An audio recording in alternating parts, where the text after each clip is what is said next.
এর পক্ষ থেকে আজকের এই যে ফেসবুক লাইভ, সেখানে সকল সাংবাদিক বন্ধুদের আমরা স্বাগত জানাচ্ছি।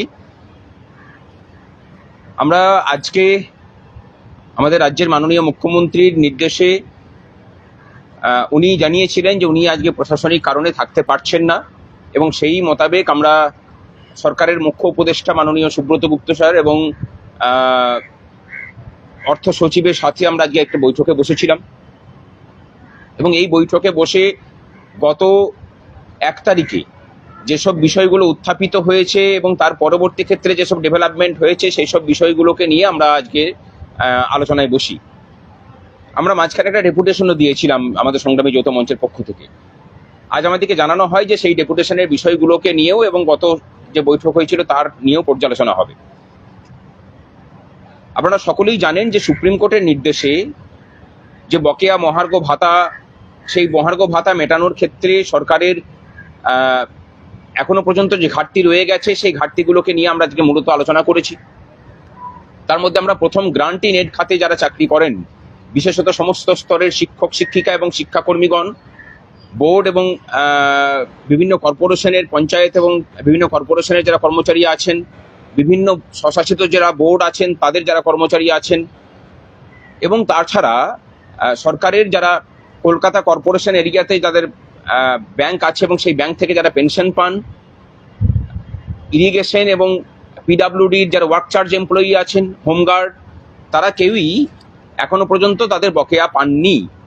এই বিষয়টা নিয়ে যখন আমরা আলোচনা করি তখন তারা প্রথমেই বলেন যে একটা বিষয় আমরা পরিষ্কার করি, গ্রান্ট ইন এড খাতে যারা আছেন আপনারা ভেবে নেবেন না যে আমরা দেব না। কিছু প্রশাসনিক জটিলতার জন্য এবং কিছু টেকনিক্যাল ত্রুটির জন্য এই বিষয়টা আটকে আছে। আমরা বলি সেই ত্রুটিটা কি? তখন তারা বলেন যে HRMS এবং IOSMS পোর্টাল দুটো ভিন্নভাবে কাজ করে। IOSMS পোর্টাল কারা বানিয়েছিল তারা বলছেন যে ওখানে একটা মজার ব্যাপার আছে যে এমপ্লয়ীদের কোড নাকি প্রতি বছর চেঞ্জ হয়ে যাচ্ছে। আমরা তখন জোর দিয়ে বলি যে না, সেরকম কোনো ঘটনার কথা আমরা জানি না। আমরা তখন পাল্টা প্রস্তাব দিই যে IOSMS পোর্টালে যাদের বেতন হয় বিভিন্ন ডিপার্টমেন্টের, তাদের 2016 থেকে এখনকার পর্যন্ত তাদের যে এমপ্লয়ি আইডি আছে, সেই এমপ্লয়ি আইডি যে অপরিবর্তিত আছে, আমরা তার নথি আপনাদের কাছে জমা করব, এবং জমা করার পরে আপনারা সেগুলোকে ব্যবস্থা নিন, দ্রুত এই বকেয়া মেটানোর ব্যবস্থা করা হোক। কারণ এটা আইনি নির্দেশ, সুপ্রিম কোর্টের নির্দেশ, সেখানে এড়িয়ে যাওয়া যেতে পারে না। কর্মচারীদের বিষয়টা অনেকদিন আগে থেকে চলছে, বাকিদের বিষয়টাকেও সরকার সমান গুরুত্ব দিক। কর্পোরেশন এরিয়ার বিষয়ে তারা বলেছেন যে এখনো পর্যন্ত জটিলতা রয়ে গেছে, এবং তারপরে তারা বৈঠকে একটা সিদ্ধান্ত নেন এবং আমরা বলি যে এটাকে নিয়ে প্রেস নোট জারি করতে। তারা সেটাতে এগ্রি করেছেন। মাননীয় মুখ্যমন্ত্রী হয়তো এই বিষয়টাতে সকলের সামনে বলবেন, খুব তাড়াতাড়ি বলার কথা আছে, সেটা আশা করছে খুব দ্রুত এই কাজটা হবে। তারা বলেছেন যে আপনাদের যা পাওনা আপাতত অ্যাডহক বেসিসে 50% সবাইকে মিটিয়ে দেওয়ার আমরা চেষ্টা করছি। আমরা সরকারের এই ব্যাপারটাকে স্বাগত জানাচ্ছি, এবং আমরা তার সাথে এটা চাইছি যে বাকি যে প্রশাসনিক জটিলতা আছে এই গ্রান্ট ইন এড সহ বাকিদের ক্ষেত্রে বকেয়া মেটানোর ক্ষেত্রে, সেই জটিলতাগুলোকেও সরকার যেমন করবে, আমরাও কাটানোর ক্ষেত্রে তথ্য দিয়ে সেগুলোকে সহযোগিতা করব। দ্বিতীয় যে বিষয়টা আলোচিত হয়েছে অস্থায়ী কর্মচারীদের, আমরা বলেছি যে আমাদের প্রস্তাব দিয়েছিলাম প্রায় সব ডিপার্টমেন্টকে নিয়েই, কিন্তু কিছু প্রস্তাব মানা হয়েছে, বাকিগুলোকে হয়নি। তারা বলেছেন যে আমাদেরকে সময় দিন, আমরা সমস্ত বিষয়গুলোকেই বিবেচনা করে সবার ক্ষেত্রেই আমরা কার্যকরী ভূমিকা নেব। আমরা সেখানে কতগুলো স্পেসিফিক প্রস্তাব আবার দিয়েছি, যে বিশেষ করে যারা কেন্দ্রীয় প্রকল্পে যারা অন্তর্ভুক্ত, তাদের ক্ষেত্রে অন্যান্য রাজ্য সহ কেন্দ্রের তাদের জন্য যে বরাদ্দ বেতন খাতের পয়সা, সেগুলো তাদেরকে দেওয়া হোক। অস্থায়ী কর্মচারী বা চুক্তিভিত্তিক কর্মচারী যারা ডিরেক্ট গভর্নমেন্ট এমপ্লয়ি এবং যারা এজেন্সির মাধ্যমে নিযুক্ত, এই এজেন্সি প্রথার বিলোপীকরণের কথা আমরা খুব জোর দিয়ে বলি, এবং তারা বলেন যে এটার জন্য সময় লাগবে, কিন্তু আমরা সেটার জন্য পজিটিভ কাজ করছি। আর সকলের ক্ষেত্রে আমাদেরকে সময় দিন, আমরা বঞ্চনা নিরসনের প্রচেষ্টা করছি। আমরা বেতন কাঠামোয় তাদেরকে নিয়ে আসার কথা বলি, যে সবার এই এজেন্সি প্রথা বিলোপ করিয়ে সরাসরি করা হোক এবং একটা নির্দিষ্ট বেতন কাঠামোর মধ্যে নিয়ে আসা হোক। তাদের জন্য আলাদা করে প্রভিডেন্ট ফান্ডের ব্যবস্থা করা হোক, এবং প্রত্যেকটা সেক্টর যাদের যাদের জন্য অবসরান্তে 5 লাখ করে টাকার পাওয়ার কথা ছিল, অনেক ডিপার্টমেন্ট পায়নি, তারা বলেছেন যে আমাদের কাছে লিস্ট দিন, আমরা ব্যবস্থা করছি সেগুলো।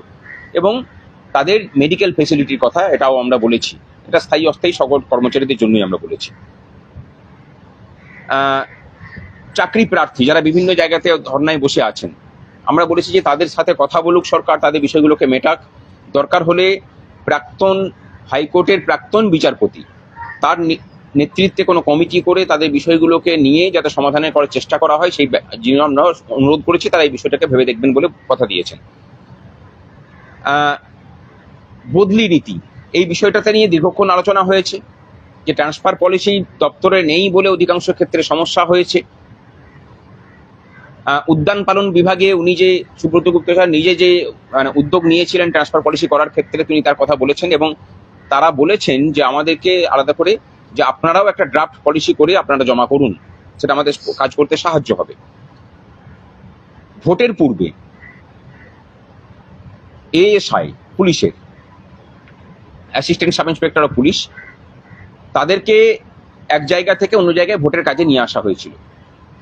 অন্যান্য বছর কি হয়, ভোট শেষ হয়ে গেলে তাদেরকে পূর্বের জায়গায় ফিরিয়ে নিয়ে যাওয়া হয়। এবছর সেটা হয়নি। আমরা সেই প্রসঙ্গটাতে তোলাতে তারা বললেন যে আপনারা লিস্ট জমা করুন, আমরা তাদেরকে দ্রুত তাদের জায়গাতে ফিরিয়ে নিয়ে যাওয়ার ব্যবস্থা করছি। আমরা লিস্ট করার কাজ শুরু করেছি, আশা করছি দু একদিনের মধ্যে জমা করলে সেগুলো কাজ হবে। আমাদের যারা প্রতিহিংসার বলি হয়ে বিভিন্ন জায়গাতে হয়েছিলেন, তাদের লিস্ট আমরা জমা করেছিলাম। তাদেরও স্বস্থানে ফিরিয়ে নিয়ে আসার কাজ সেটা দপ্তর অনেকটাই এগিয়ে নিয়েছে। তারা একটু সময় চেয়েছেন, বলেছেন যে খুব তাড়াতাড়ি আমরা এটাকে করে দিচ্ছি। এবং সেখানে ধরুন শিবাস তেওয়ারি সহ আমাদের যারা আছেন আর কি, তাদের সকলের কথা আমরা বলেছি, আমরা আলাদা করে কারো নাম করছি না। আর বিভিন্ন দপ্তরে যে থ্রেড কালচার এবং কাটমানি সিন্ডিকেট এখনো চলছে, আমরা সে কথা উল্লেখ করেছি। তারা সেই বিষয়ে বিশদ তথ্য চেয়েছেন, আমরা বলেছি যে দেবো আমরা সেই তথ্য। সরকার আরো ভালোভাবে কিভাবে ফাংশন করতে পারে তার জন্য আমাদের যে পরামর্শ, সেই পরামর্শ তারা চেয়েছেন। এবং আরো বেশ কিছু বিষয় নিয়ে আলোচনা হয়েছে। আমি বাকি বিষয় বলার জন্য আমাদের মাননীয় সুবীর সাহা আছেন, তাকে বলছি যে তিনি বাকি বিষয়গুলোকে আলোকপাত করুন। যেভাবে আপাতত সরকার চলছে আমরা খুশি, এবং যে পরিসর তারা খুললেন, সরকারি কর্মচারীদের কাছ থেকেও সরকার পরিচালনার জন্য ফিডব্যাক নেওয়া, আমরা সেটাকে স্বাগত জানাচ্ছি। সুব্রত গুপ্ত বাবু নিজে বলেছেন যে আপনারা যে জায়গা থেকে সরকারটাকে দেখেন, সেই দৃষ্টিভঙ্গিটা আমরা দেখতে পাই না। আবার আমরা যে জায়গা থেকে সরকারটাকে পরিচালনা করি, সেই দৃষ্টিভঙ্গি আপনাদের কাছে পরিষ্কার হয় না। সুতরাং এই দুটোর মেলবন্ধন হওয়া খুব প্রয়োজন গুড গভর্নেন্সের জন্য। আপনারা একদম ডিটেলসে লিখে সমস্ত কিছু দিন। আমরা যেমন গতকালকেই মৎস্য ডিপার্টমেন্ট এবং প্রাণী সম্পদ দপ্তরে আমরা এই রূপরেখা দিয়ে এসেছি মাননীয় মন্ত্রীকে, দায়িত্বপ্রাপ্ত মন্ত্রী রাজেশ মাহাতো মহাশয়কে। সুতরাং আমরা প্রত্যেকটা জায়গাতে এই কাজ করতে চাই এবং করছিও, ধারাবাহিকভাবে আমাদের কাজ চলছে। এবং এরই সাথে আরো অন্যান্য বিষয় নিয়েও কথা হয়েছে। টেটের বিষয় আলোচিত হয়েছে প্রাথমিকভাবে। আমরা আগামী 13 তারিখে আন্দোলনের ডাক দিয়েছি, সুতরাং সেখান থেকেও সেই বিষয়টা নিয়ে ডিটেলস আলোচনা হবে। আরো অন্যান্য অনেক বিষয় আলোচিত হয়েছে, সেগুলো মাননীয় আমাদের নেতৃত্ব সুবীর সাহা আলোকপাত করবেন। নমস্কার। রাজ্যের যে সব থেকে বড় যে একটি সমস্যা, মানে যারা অ্যাকচুয়াল সরকার চালিয়ে নিয়ে যাচ্ছে, অস্থায়ী কর্মচারী, তাদের নিয়ে উনি ডিটেলস রিপোর্ট চেয়েছে আমাদের কাছ থেকে। তাদের সোশ্যাল সিকিউরিটি, তাদের বেতন কিভাবে ঠিক জায়গায় করা যায়, সেইভাবে আমরা নির্দিষ্টভাবে এই নিয়ে আমরা প্রস্তাব দেব। এবং আমরা দেখেছি যে এজেন্সির মাধ্যমে যারা নিয়োগ, দেখা যাচ্ছে কোনো এজেন্সি 1000 লোকের টাকা তুলছে, কিন্তু প্র্যাকটিক্যালি 500 লোক কাজ করছে। এই যে অনিয়মটা, এটা ওনার কাছে তুলে ধরেছি এবং উনি বলেছেন যে আমাদের কাছে এরকম খবর আছে, আপনারা ডিটেলস দিন। বা দেখা যাচ্ছে একজন কর্মচারীর জন্য এজেন্সি 1000 টাকা তুলছে, এবার তার টাকা রেখে তাকে 700 টাকা দেওয়ার কথা, সেখানে সে 500 টাকা দিচ্ছে, টোটাল 500 টাকা নিয়ে নিচ্ছে।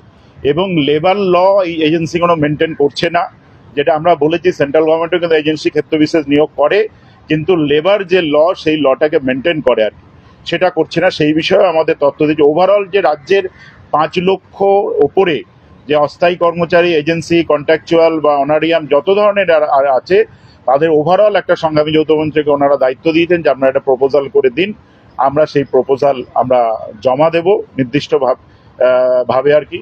এবং আমরা বলেছি শুধু আমাদের সমস্যা কিন্তু আমাদের নয়, আমরা চাইছি যে রাজ্যটা প্রত্যেকটা দপ্তর ভালোভাবে এগিয়ে চলুক।